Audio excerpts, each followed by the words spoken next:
There's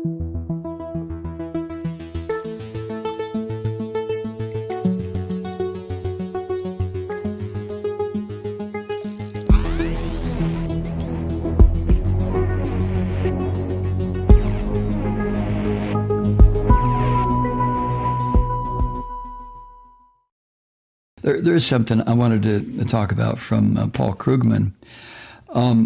In his column today in the New York Times, he points out that conservatives better beware, because if the main elements in Joe Biden's American family plan becomes law, you heard him talk about a little bit Biden the other night, they'll be very hard to repeal. Why? Because what Biden in his family plan, what they're going to do is deliver huge, needed transportational benefits to millions of people in this country. This is not the country that a lot of flag wavers want us to believe it is. You know that. I know that. I mean, just imagine trying to take away affordable child care, or taking away universal pre-kindergarten and paid leave for new parents once they become part of the fabric of this right now frazzled, fucked up, shredded society, right? Go ahead, try to take that away from them.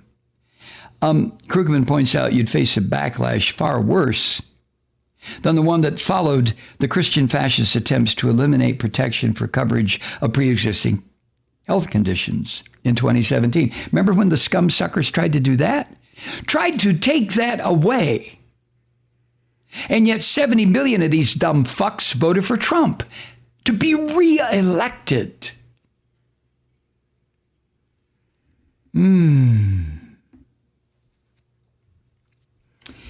So what's the Republican counter-argument to some of the parts of Joe Biden's American family plan? What are the Christian fascists saying in response? Well, according to Krugman, much of the party appears uninterested in debating policy. They would rather lash out at this stuff about banning hamburgers or giving immigrant children Kamala Harris's children's book. Yeah, let's talk about that. That's the important shit here in America. Yeah, we're Christian fascists. We don't give a fuck. Let's talk about hamburgers. And the official Republican response to Biden's speech 2 days ago by the Uncle Tom, who goes by the name Tim Scott. Now, I know I shouldn't be calling a black person Uncle Tom, should I? Well, I've been given permission to do it, so I'll just do it.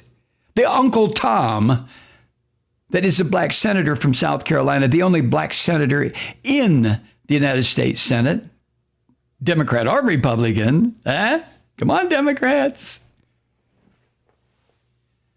Have I got that right? I think I've got that. Yeah, of course I got that right. But Tim Scott gave the rebuttal. And he was complaining about big government and the biggest job-killing tax hikes in a generation. Denounced Biden for spending money on things other than roads and bridges. Anyway, Biden intends to pay for all these proposals with higher taxes on corporations and high-income individuals. He made that very clear. Including, this goddamn Biden. Do you know what else is included in there? A plan to give IRS enough resources to crack down on the wealthy tax cheats. And the corporations who say, fuck you, I'm going to figure out, I've got all these accountants. I pay $20 million a year just for these accountants to help me hide as non-taxable $10-15 billion in profits.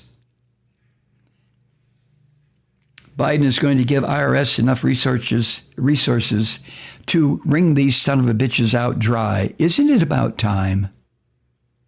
Do you know who gets audited now? Not the millionaires and billionaires. You know who gets audited? People like you. People like me, although I've never been audited, but I fully expect it someday because I am in the working class bracket. So it's important to realize, as Krugman points out, that this American family plan, if it gets passed, and there are some filthy, stinking Democrats Yeah, I'm talking about you, Joe Manchin, who are going to do whatever they can to thwart this because they realize all of a sudden they have power. But if it's enacted, it's also going to be a major job creator. And it would increase the number of Americans, women in particular, in paid employment substantially.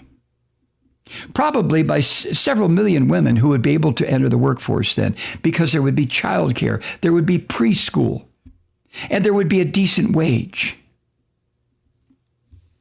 Krugman, quote, to understand why, the first thing you need to know is that while Republicans always claim that raising taxes on the rich will destroy jobs, they have never been right on that one. Tim Scott's rejoinder to Biden appeared to suggest that the 1993 Clinton tax hike killed jobs. In reality, the United States added 23 million jobs after the tax hike on Clinton's watch. People also seem to forget that Barack Obama presided over a significant hike in high-end taxes at the beginning of his second term. And the economy continued to add jobs rapidly at the rate of about 2.5 million a year. End quote, Krugman. But you see, a House Negro like Tim Scott is going to say what his white owners tell him to say, which is exactly what he did. Does Tim Scott know about this shit from, I don't like Bill Clinton. I did happen to like Barack Obama, but does Tim Scott understand that that his white owners put his ass out there to make these kinds of ridiculous fucking statements that make him look like exactly what he is? Or doesn't he? But the white overlords of the Christian Fascist Party, they know that the white people that they're trying to get to, when they put the House Negro out there, the white Christian fascists are going to go, oh, look, the House Negro. Let's listen to what he has to say.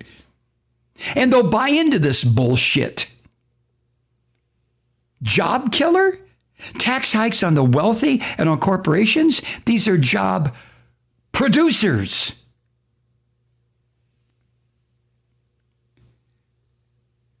Oh, and employment in California boomed after Governor Jerry Brown raised taxes on the wealthy in 2012.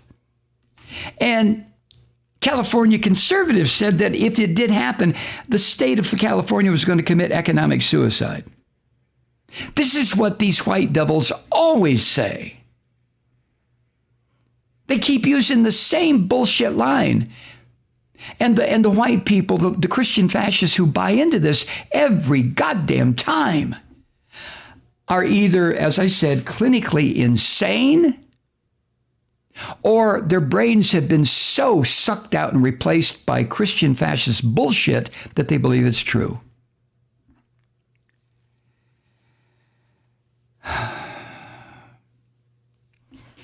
And as Krugman points out, it might be instructive to normal people, not Christian fascists, but normal people, to compare the United States with other advanced countries, almost all of which have higher taxes and more generous social benefits than we do. Do they pay a price for these policies in the form of reduced employment? No, of course not. Krugman goes on, he says, many Americans would, I suspect, be surprised to learn that the truth is that many high-tax, high-benefit countries are quite successful at creating jobs. Take the case of France. Adults between the ages of 25 and 54, the prime working years, are more likely to be employed in France than they are in America, mainly because French women have a higher rate of paid employment than their American counterparts. And the Nordic countries, Norway, Sweden, Finland, have an even larger employment advantage among women. But the Christian fascists don't care about that. So how can employment be so high in countries with all these job-killing taxes? Krugman provides the answer. The answer is that taxes don't kill jobs. Lack of child care does. Parents in many rich countries, he goes on, are able to take paid work because they have access to safe, affordable child care. In the United States, that kind of care is prohibitively expensive for so many people if they can get it at all. And the reason is that our government spends almost nothing on child care and pre-K. Our outlays as a percentage of GDP for child care and pre-kindergarten is somewhere below Cyprus and Romania. So, the bottom line, the American Family Plan, Biden's idea, would completely change this picture. It would provide free preschool for all 3 and 4-year-olds, while limiting child care costs to no more than 7% of income for lower and middle income parents. And if this raised employment of prime-age American women to French levels, just that would add 2 million jobs. If we went to the levels in Denmark, we would add 3 million jobs. Now, just to be clear, Krugman adds this: making it possible for more women to take paid jobs isn't the principal point of this plan. And there's nothing wrong with parents choosing to stay at home and care for their kids. Instead, this is mainly about improving the environment in which children grow up, partly as a matter of social justice, partly so that they become eventually healthier, more productive adults. But higher employment, Krugman adds, that jobs generally expand to meet the available workforce. Yes, higher employment would be a significant and more immediate side benefit, and it would also offer a partial fiscal offset to the direct cost of child care and pre-K, both because newly working Americans would pay taxes and because they would be less likely to need support from safety net programs like food stamps. And if these plans improve life for millions of Americans, will anyone besides professional ideologues care if they're so-called big government? End quote, Krugman. Well, yeah, only, see, he calls them professional ideologues. I call them Christian fascists when I'm in a good mood. When I'm in a bad mood, you know what kind of language I use on these sons of bitches. But this is what we're faced with. This president puts out a socially active, comprehensive plan to shatter poverty, to increase education, to increase jobs, to make it easier for Americans to live a life, to provide infrastructure, to provide millions of jobs, well-paying jobs. And what is the Christian fascist response? Well, you heard it from the chief white pig in the Senate, Mitch McConnell, and his House Negro, Tim Scott. They'll tell you what this is about.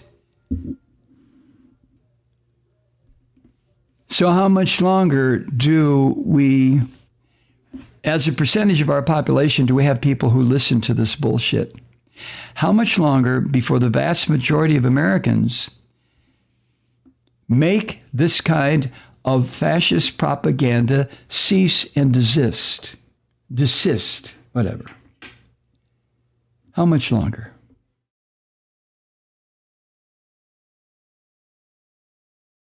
Hi, Truth Seekers. Mike Malloy here. As you know, we've switched formats and are now broadcast exclusively on the Progressive Voices Network.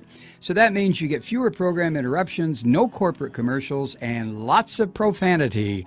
But our format change also means some of our radio listeners no longer hear the program. It's been a while since I mentioned our podcasts, so you may have forgotten that there is a way to listen to this program anytime you need a good dose of screaming. Visit MikeMalloy.com and subscribe to our podcasts. As a podcast subscriber, you can download the program to your mobile device and take me with you wherever you go. And if you have a friend who needs a dose of truth-seeking, you can give a gift subscription as well. That's MikeMalloy.com, and never miss a minute of the uncensored fun and frivolity.